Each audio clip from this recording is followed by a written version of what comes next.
Well, hello there, YouTube. I just been out goofing around down. This is Meekler Road. I just left the bridge back there. Oh, the bridge that hasn't been there since the early 50s, but nothing but a bridge and abutment. But that's some fields I was pointing out on my foggy ride. I going, yeah, down there by the bridge there's some fields. There's some fields right there. Of course, the camera was all fogged up and everything is nasty. You couldn't see anything anyway. You're probably wondering what the hell I'm talking about. So anyway, I was, I don't even remember what video it was, but I was thinking about this today because I haven't thought about this in quite a while. I did the craziest thing once. So in May of 85, the shop I was working for, there was through like 83 and 84, well, I said May, actually February 1st to be exact, through parts of 83 and for sure in 84, there was kind of a economic downturn, and where I was working relies heavily on the paper and lumber business, which is the staple around here anyway. And anyway, the town all but dried up, and so did the motorcycle business. So it was a father and son owned and ran Honda and Yamaha shop, and as of February 1st of 1985, that was it. They had had enough of the bleeding and called it quits. On February 2nd, I got hired on at Portland Honda in Portland, Oregon. And by the, oh good Lord, probably about the third week of May of 85, I was living in Portland. I lived there until October of, what was that, 96. Long time. So anyway, I had all these motorcycles that I had acquired over the years. And we moved into an apartment. We were living in an apartment here, but I had the motorcycle shop. I had there was a huge full-size basement, size of the entire shop, which was really, really large. I had my own little shop set up down there. I didn't do work for the shop. I did work for myself with all the road race bikes and the dirt racing and road racing and all that crap. So anyway, I had all these motorcycles, and well, suddenly I find myself in Portland, Oregon in an apartment with no garage. So it was just Kelly and I. This was before, before she was even pregnant with our first kid. So it was a fairly large 2-bedroom apartment. Well, it was 1 bedroom. There's nothing in it. So the manager of the apartments was above me. It was a 2-story complex kind of thing. But anyway, she worked most of the day. And so while she was gone, one by one, I'd push the motorcycles in the apartment and stacked them in that back bedroom. And at one point, I had 11 motorcycles in there. Until one day, I had my VF1000R. I had it in the kitchen. I was doing something to it. I had the table moved out of the way. It was on the linoleum, so, I was probably doing a valve adjustment, or who knows what I was doing, oil change or whatever. That was real clean. I mean, I never spilt anything, but we shut the curtains. I had the blinds shut, and the day got away from us, and it was dark out. And you know how it is when you're inside the house and the blinds are shut. You can't see outside, but everybody from the outside can see in because you're all lit up. Here comes the manager. she comes home from work, and all of a sudden this very rapid banging on the door, you know. Open the door, it's the manager there, you know. I was like, oh hey, I don't remember what her name was. She goes, what the hell, you got motorcycles in here, you know. So she freaked out about the motorcycles. And I don't know what, something had happened. My wife was at home and they needed to do something. She came in, and the back bedroom, you know, it was announced that she was coming, but my wife lost track of the time, whatever. She shows up, they were doing something, some maintenance of some sort. The damn back bedroom's open. Well, I had 11 motorcycles back there. And oh, she freaked out. She freaked out big time. So I had to do something with all the motorcycles.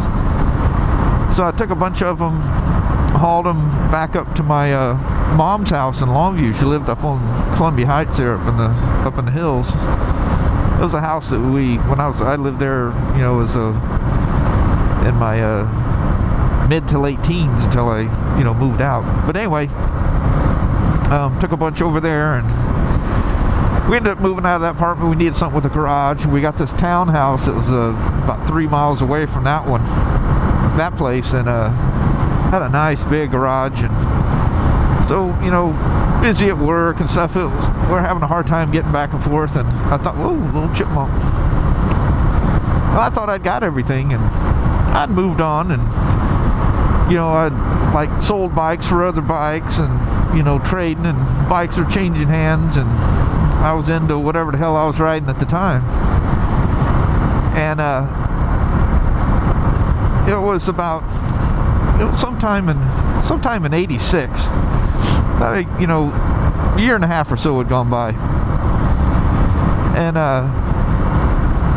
this guy brings in a CB 1100F, a red and white one. And it was in the shop for something. I was like, good Lord, the old 1100F, you know. So the guys, you know, were talking, and I was going, boy, I sure love my 1100F. And they were going, yeah, you don't have no 1100F. They're going, Jesus Christ, Smoke, how many bikes do you have? I said, yeah, really, I had one. And they go, no. I said, really, I got pictures, you know, road race pictures and whatever. I got pictures of it. I said, I'll show you. So I was, for whatever reason, I was standing up on this stool thing, and I'm looking down at it. I think I was actually taking a picture of it or something. And no, I was taking a picture of the Honda Rebel had just come out, and the Rebel looked just like one of the parts guys' little Sportster. So we had them parked side by side, and we were going, ah, damn, you know, Honda's making a Harley, you know. I mean, it don't really look like it, but it was that same styling. And in the background was that 1100F. I forget what it was in there for, but it was there for a few days. And I was up on that stool, and then this hot flash comes over me. I go, wait a goddamn minute. I still have my 1100F. And a couple guys there are going, what? I said, no, really, I still have my 1100F. I thought I sold that thing off. And they going, what? No way. Nobody would, you wouldn't forget that you had a CB 1100F. I said, I swear to God, I have one. You know, these guys have all known me for a year and a half, 2 years, whatever it had been. I go, I swear to you, it's at my mom's house. He goes, yeah, it's probably your dad's bike. So my dad doesn't even ride motorcycles. I go, really? I said, I'll go get it this weekend. So old Saturday comes along. I think it was like on a Wednesday or Thursday. I didn't have to wait too long. I go and pick the damn thing up. And I was so excited. I was like, holy crap, I can't believe it. And it wasn't only me. My wife had forgot I had it too now. It slipped her mind too. Because we got married. I mean, there's all kinds of shit going on, you know, moving to a big city. I mean, huge city. I mean, shit happens, you know, you get busy with life. Call my mom up, say I'm coming over. So we drive down, and Kelly was gonna drive the car back, or truck, whatever we drove down. Picked the thing up, and I thought, well, I'm gonna go for a little ride and make sure everything's cool. So I come off of Columbia Heights, go across the Longview Rainier Bridge over onto the Oregon side, went out to this place called Rainier Beach. It was this frontage road, you know, and I was just goofing off, just getting some places where it was quiet and open straightaways, and I lay into that 1100F, you know, and that where you turned off the one into the beach, the road took a 90-degree left, or you went to the right, went over the railroad tracks and into the beach. But I turned around right there, and whoop, up on the wheelie I come, and I hauling ass along, and any of you guys that had them old twin cam Hondas know that they were notorious for false neutrals, doing a miss-shift and going into a false neutral. And I was about third gear, you know, God knows how fast, you know, 80, 90 miles an hour, I have no idea, hauling ass. And I was powering into the wheelie. I was getting toward, you know how you get towards the end and, you know, the bike just don't have enough. Well, you gotta remember, this is, you know, 1986 or whatever. And, you know, she's starting to roll out of it, and you're in it, you know, wide open, and you get to where you're going fast enough, and she comes down, and she don't have enough power to pull it back up. So she's kind of on her way down when I make that last shift, and all of a sudden, wow! Goes and I shift into that last gear, and I think it was third gear I was going into. Went into a false neutral, over revved, and made the damn cam chain jump a couple of teeth, and the damn exhaust valves just nicked the pistons. Just not, I mean, instantly this thing goes full gutless. It was still running, but it was horrendously gutless. Wouldn't idle, and you had to hold the throttle at the lights. So after all this excitement, I take the thing for one ride and I kill it. But luckily it didn't damage the head. I just had to get literally all 8 exhaust valves. Took them all out. So yeah, we were in the truck because I hauled the thing back. I didn't drive it back. Put it in the truck and hauled it back. Brought it to work the next day, and everybody's freaking out. I didn't believe you had that thing. I said, honest to God, it's mine. And anyway, so my first showing to all my friends in Portland was me unloading it in the truck at the shop so I could take the cylinder head off of it and replace all the valves. What a mess. And God, it took me forever. You know, you're busy, and you know, you don't really have time to work on your own crap, nor do you really want to. You know, when you work on bikes all the time, the last thing you want to do is work on your own shit. Simple tune-ups and stuff are fine, but you just get burnt out. If you're going to make a turn or something, that would be, you know, just hitting the binders. See, this is SR State Route 505, and it's patrolled by the state police. I don't know if I've talked a couple of times about county roads and state roads, and you know, the trucks and stuff aren't supposed to drive in certain areas. We're not supposed to without certain prearranged things, because you know, the county doesn't have as much money as the state, so they treat the roads. It's like the state highways. They got this weird chemical stuff that they spray on the road around here that it's a de-icer, and it makes a mess, but it doesn't corrode anything, which is still, it must be expensive or something, because it baffles me why, you know, there's places back east that still, you know, salt the roads, because whatever this chemical is, you know, leaves a mess, but it washes right off. Doesn't eat anything up. Anyway, the state uses it on all the state highways, and all the county roads like this one just get the old that stater pulled in behind me. I was just making sure I don't want to go too fast. This road's mossing up. Hit that moss in a turn, and it's curtains. But anyway, they gravel these roads, which is horrible. I mean, it works real good, but it's horrible. But if, you know, if you're getting a lot of snow, as you guys that get a lot of snow know, if you gravel the road, that's only good for the surface that exists at the moment it was graveled.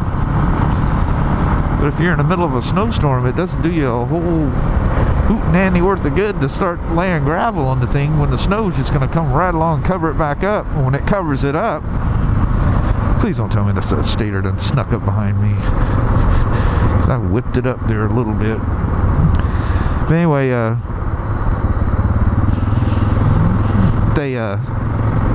it just gets buried and you get another hard layer on top of it. It's only good until the next hard layer packs down. So anyway, I told somebody that I really did forget that I owned a motorcycle once, that I would tell that story in a vlog, and now I have told that story. I'm sure that just excites the hell right out of y'all. She don't seem to get any higher, but there's a lot of water moving through that thing. I don't know if you guys remember me stopping here during the summer months, and it's just like a little creek that trickles through. She's a full-on river now.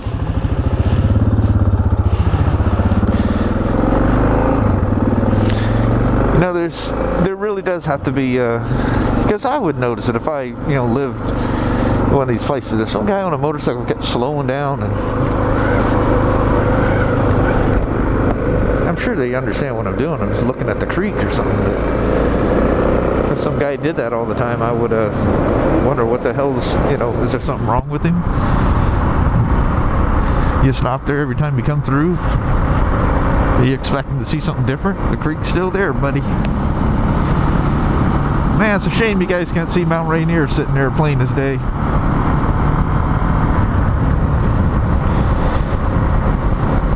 Run some more of that dual cam thing. Keep the other one in a narrow mode or medium or whatever the hell they call it.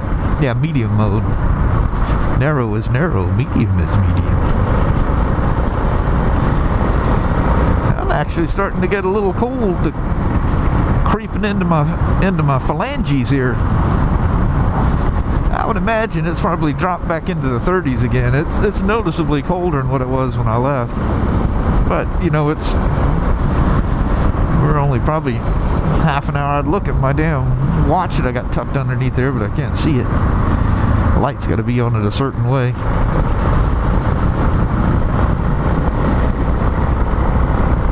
So, man, I'm just not ready to stop riding yet. I think I need to just ride until the sun goes down, which is not going to be too much further anyway. So on that note, with my fogging shield that I keep forgetting to get something for it, the pin locks, I know they work fantastic, but they put a funky layer that I gotta look through that I just can't deal with. I'd rather crack the shield and let the fog disappear than I can't deal with it. I mean, it just weirds me out. I need to see everything very, very clearly. If it gets a little too dark, man, them glasses gotta go. I need to have plenty of light and see what's going on. I'm the same way with the windshields in my car too, I can see perfectly fine through them, but if there's a distraction, it annoys me. You guys are probably thinking that is one anal retentive son of a gun right there. Something plumb wrong with that boy. And I'd have to say you're probably right. But I've been this way for many, many, many years, so no sense in saying I'm gonna change, because I'm not. God damn it, I laughed and fogged my damn sunglasses up. So, I'm gonna let you guys go. Hey, Santa on a bike. So, we'll talk at you later. I may think of something else to say and come right back on. So, for now, we'll see you. Bye-bye now.